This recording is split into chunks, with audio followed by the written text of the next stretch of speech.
this is everything you actually need to know about hygiene in one video. Hygiene routines, shower routines have really taken over the self-care side of the internet, and it's getting really wild over there. There's lots of fun advice, lots of conflicting opinions. So today I'm throwing my hat into the ring. This video is not going to be me telling you to go out and buy 12 new products because TikTok said so. Instead, we're going to talk about the real habits and the real routines that you can use in your everyday, day-to-day life that are actually going to make a difference for you. If we haven't met, I'm Razia. I'm a skincare nerd and dermal therapist in training, and I'm just here to uncomplicate everything for you. Skincare, body care, self-care, just all of it, because it's a mess. It's a real mess out there. And I'm based in Sydney, Australia. So if you're into that, if you're also based in Australia, go ahead and subscribe. Now, as I said, this is going to be a comprehensive hygiene video. So we're starting right at the beginning with oral hygiene. I might not be formally qualified in this area, but fun fact, I actually worked as a dental assistant for like 6 months. It was one of the random jobs that I had while I was at uni. And in that time, in that 6 months, I definitely witnessed a lot, and I learned a whole lot more as well. We know the basics. We know we should be brushing twice a day, but there are a few other things you can add into your oral hygiene routine that really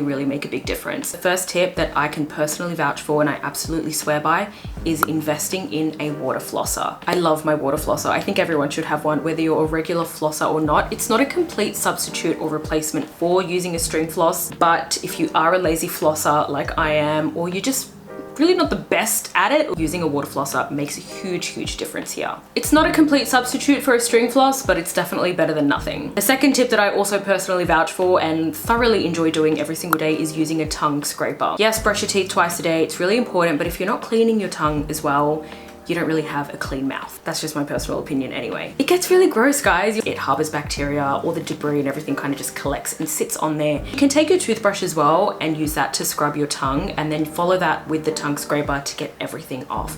It makes such a difference. If this is something you haven't done before, try it out for yourself and come back and tell me whether you notice a difference or not, because honestly, it's like night and day. Third tip is regarding the order you do your oral hygiene routine.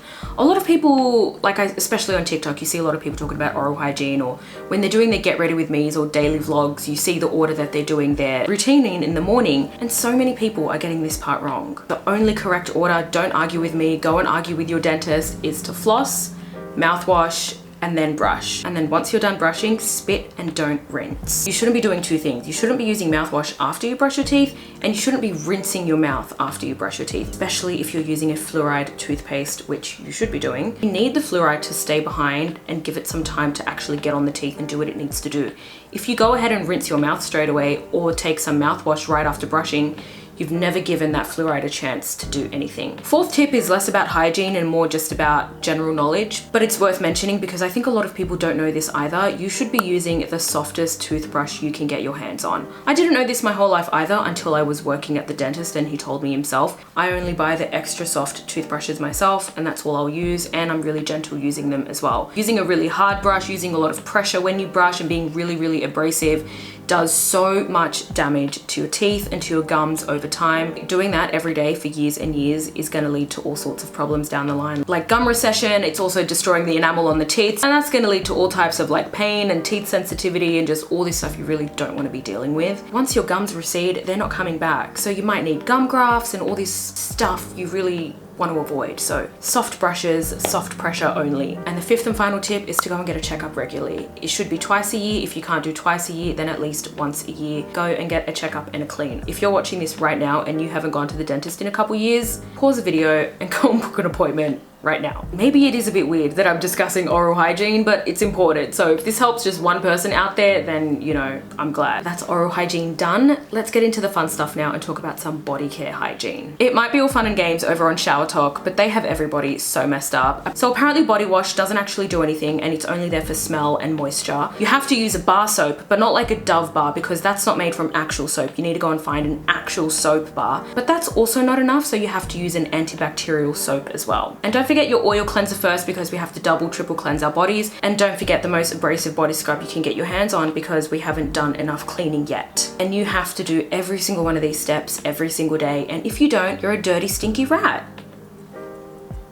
If you haven't stumbled upon showertok on your own, that's pretty much a summary for you. So for the body hygiene segment of this video, I'm going to address some of these myths and then share some proper tips that you can use instead. I intentionally don't want to make this video too product heavy, so I might have a product or two pop up on the side, and I will have a link down below for a catalog of products that I do vouch for and I do recommend if you are interested. And if you do have any questions or any specific recommendations that you want, please do leave me a comment and I'll definitely respond to that for you. The first myth or misconception that I want to address is, do you need to be using soap to be clean? The answer, of course, is no. You do not need to be using traditional true soap in order for your skin to be clean. Those body washes, those body bars contain ingredients known as surfactants. When you lather these body washes up and apply them to the skin, those surfactants work to grab onto any dirt, oils, anything like that that's sitting on the skin, trap them so that they can be easily washed off the skin. So when you see anyone out there that's trying to tell you that your body wash doesn't work, it doesn't clean, it doesn't do anything, just know that they don't know what they're talking about. For the vast majority of us, it's actually a good thing that we don't have to use soap to clean, because soap is very harsh, it's very drying. So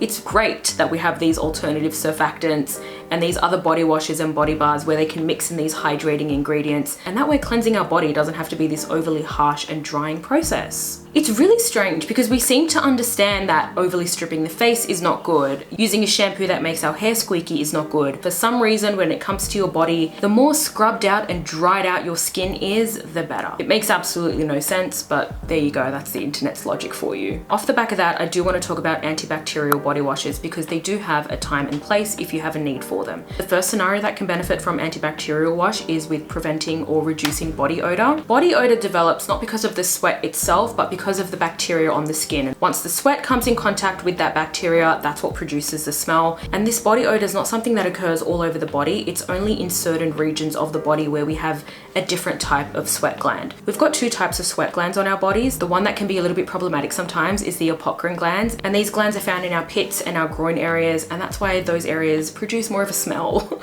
An antibacterial wash here can make a difference. You can use a chlorhexidine wash a couple times a week, maybe even a benzoyl peroxide cleanser because that's antibacterial. Leave-on exfoliants can also help, like glycolic acid, for example, or even a salicylic acid, because again, these help with just reducing the bacteria in that area. And the second scenario that can benefit from antibacterial washes is if you're dealing with persistent body breakouts. I did a whole body care video talking about KP, body acne, dark spots, all of that stuff. If you want more specific product recommendations, I definitely recommend checking that one out. I'll have it linked up here for you. Now we know everything there is to know about body washes. The question is, to loofah or not to loofah? I'm not a fan of the loofah. That generic loofah poof, I think, is one of the worst options, to be honest with you, for cleansing the body. That plasticky texture is weird. Because of the poof structure, they never fully dry down, especially in the center, and that moisture is just a breeding ground for bacteria. I'm not a fan of using bare hands either. For me, my personal preference is something a little bit abrasive. So I like exfoliating gloves or an exfoliating towel. The towel is really handy, especially if you want to be able to get your back very, very thoroughly. You should change these things out pretty regularly as well, but what's good about these exfoliating gloves or towels versus a loofah is that they're just a single layer, they lay flat, and you can hang them up to dry between showers and they fully dry out. So there's very minimal chance of there being any sort of bacterial growth occurring in that towel or in that glove. If you don't want to use anything abrasive and you also don't want to use your hands, you can use a silicone scrubber. These are really great, really hygienic. They're just not abrasive like at all. So I don't love them, but they have a time and a place. Next tip, which is especially helpful with preventing body odor, is using an antiperspirant, not a deodorant, okay? It is antiperspirant or nothing as far as I'm concerned. Nothing replaces it, nothing comes close. I don't know what it is about this myth specifically, but it just won't go away. But it just needs to be said again and again. Using an antiperspirant is not bad for you. What is bad is more and more people using these natural deodorants in the summertime. So now when you go out to these public crowded places, there's just a certain aroma in the air at all times now that you might think I'm being dramatic, but I'm not. No matter how good you think your natural deodorant is, it isn't, respectfully. Unless you have some kind of allergy to aluminium, you really don't need to be worried about using antiperspirant. There's nothing wrong with it. It's completely safe. The tip here is to actually use your deodorant, use your antiperspirant at night before you go to bed. After you've had your shower, you're nice and clean, apply your antiperspirant then. That time while you're sleeping gives the aluminium salts enough time to get into the sweat glands and block them properly, and that way they're able to do a more thorough job for you. If you're wondering maybe why your antiperspirant just isn't working for you, try that, see if it makes a difference. You can also pair the antiperspirant with the antibacterial wash or with the glycolic acid or something like that. And these different steps should really help you with any body odor issues you might be having. And while we're on the topic of deodorant, I do want to talk about whole body deodorants for a minute, because I don't know what's happened within the last week or so, but every single brand has suddenly popped out with one. So what are these things and do you need them or not? They're coming in two forms. They're either in an aerosol spray or they're in a tube in a cream base. And if you take a closer look at these products, they're not antiperspirants. They're not working to block any sweat glands. Do we really need to be applying deodorant all over the body?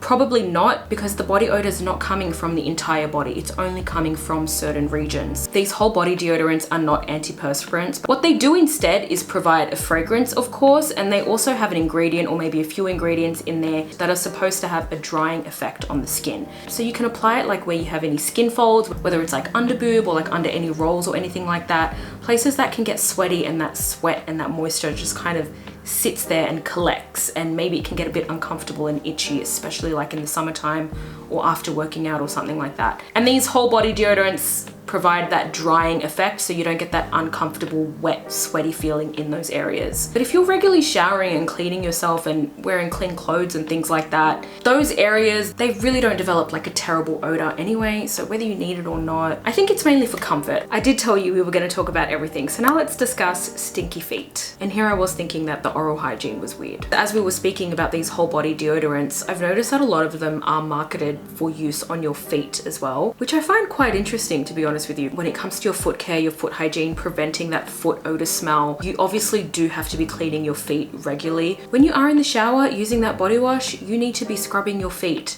None of this, the water's just gonna be running down my body onto my feet anyway business. That's just simply not how it works, okay? Get your loofah, get your exfoliating gloves, scrub your feet, clean between your toes. And once your feet are nice and clean, it's important that you dry them properly, like between the toes and everything. Any sections of our skin on our body that have these folds where like heat and moisture can kind of get trapped, these become breeding grounds for bacteria. And that's where things start to get gross. Socks, you should be changing them out every single day. Two things, if you wear closed shoes, sneakers, boots, that type of thing, please make sure you're wearing socks with them. There are just too many people out there wearing sneakers and no socks, because when your feet do inevitably sweat, you want your socks to be absorbing that. You don't want it to be seeping directly into your shoes, because you can change out those socks regularly and you can wash them in the laundry. You can't really be doing that with your shoes. Once that sweat absorbs into the shoe, it's staying put. It's not going anywhere. Give your shoes a sniff, especially the ones you wear all the time. After a workout or a hike or whatever it is, your shoes might feel a little bit damp, even if you are wearing socks.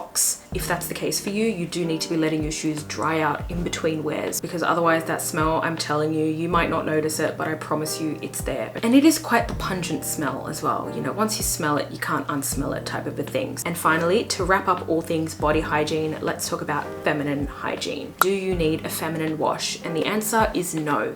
You absolutely do not need to be using a feminine wash. Don't let the marketing win, okay? Any gentle, fragrance-free cleanser or wash that you can get your hands on is more than enough. That is all you need. We all know it's a sensitive area. You don't really want to be putting anything too crazy in that area.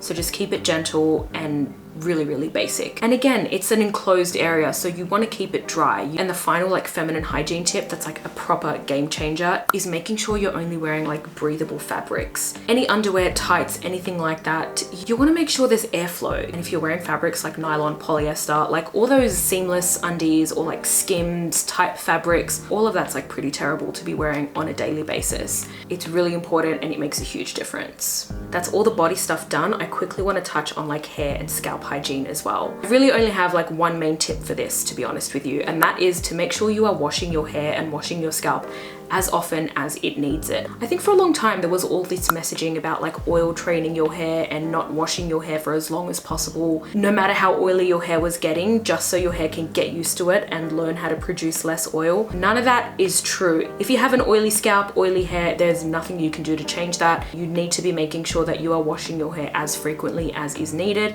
especially if you're someone that's working out regularly or anything like that. Wash your scalp as much as it needs, even if it's daily. But if your hair and scalp has different needs, maybe your scalp is drier, your hair is drier, then you can stretch out your washes a little bit further, but I wouldn't really stretch it out beyond a week. I think a minimum of like one hair wash per week is a good standard to go by. Dry shampoo, as good as it is only a temporary fix. I understand it comes in handy. It's definitely got its time and place, but If your scalp's oilier and your hair's oilier, do try and wash it as often as it needs to. It's really important for your overall hair health and scalp health as well. That's pretty much everything you actually need to know about your personal self-care hygiene, literally from top to bottom. I don't think I missed anything. And if I did, you can leave me a comment or a question down below if you have any. And I do have various products that I recommend linked in the description for you as well if you're interested in any of those. I know that a lot of this stuff might sound like common sense, but the truth is not everyone grows up the same way. Not everyone has the same access to information. Maybe there's someone younger watching this video that can benefit from this, or maybe there's just someone that got lost on the other side of the internet and has been really overwhelmed with all of that information. And that was mainly the reasoning behind making this video. Like, there's always going to be someone out there that can benefit from something like this. So I do hope this video helps you cut through the noise and feel confident in your routine. If you enjoyed the video, please don't forget to leave me a like, subscribe if you haven't already, and I will see you in the next one.